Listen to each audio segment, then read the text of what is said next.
আজকে জাতীয় সেনা শহীদ দিবসে আমরা গভীর শ্রদ্ধার সাথে স্মরণ করছি 2009 সালে পিলখানা হত্যাকাণ্ডে কথিত বিডিআর বিদ্রোহে আমাদের যে দেশপ্রেমিক সেনা অফিসার যারা শহীদ হয়েছেন, হত্যাকাণ্ডের শিকার হয়েছেন, আমরা তাদেরকে শ্রদ্ধার সাথে স্মরণ করছি। আজকে বাংলাদেশের ইতিহাসে একটি মর্মান্তিক দিন। 57 জন দেশপ্রেমিক সেনা অফিসার সহ আরও আরও 74 জন, প্রায় 74 জন ব্যক্তি আজকে কিন্তু নিহত হয়েছিলেন।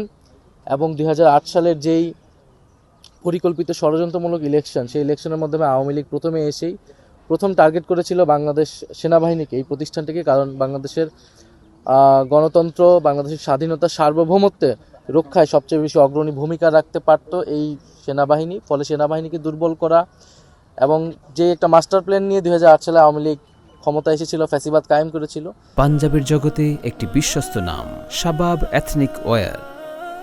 সেই পরিকল্পনার অংশ হিসেবে শুরুতে সেনাবাহিনীর বিরুদ্ধে এই নীল নকশা ষড়যন্ত্র চালানো হয় এবং যার সাথে জড়িত ছিল পার্শ্ববর্তী দেশ ভারত এবং বাংলাদেশ আওয়ামী লীগ, ফ্যাসিস্ট আওয়ামী লীগ, তারা এই পরিকল্পনার সাথে সরাসরি অংশ ছিল।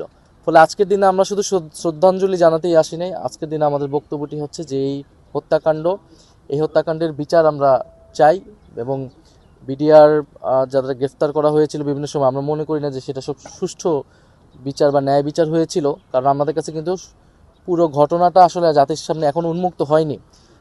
ইন্টারিম গভর্নমেন্টের সময়ে তদন্ত কমিশন করা হয়েছে। আমরা চাই সেই তদন্ত কমিশন পুরোটা উন্মুক্ত হবে জাতির সামনে এবং সেই অনুযায়ী তার যে সুপারিশ থাকবে তদন্ত কমিটি, সেই সুপারিশগুলো বাস্তবায়িত হবে এবং জাতি ন্যায় বিচার হবে। সকলেই ন্যায় বিচার হবে, যারা ভিকটিম তারা ন্যায় বিচার পাবে, যারা দোষী প্রকৃত অর্থে তাদেরকে যাতে বিচারের আওতায় আনা হয়। আজকের দিনে আমাদের এটাই আমাদের চাওয়া, এই নতুন সরকার তারা যাতে ইন্টারিম গভর্নমেন্টের সেই যে তদন্ত কমিশন, সেই তদন্ত কমিশনের রিপোর্ট অনুযায়ী কাজ করে।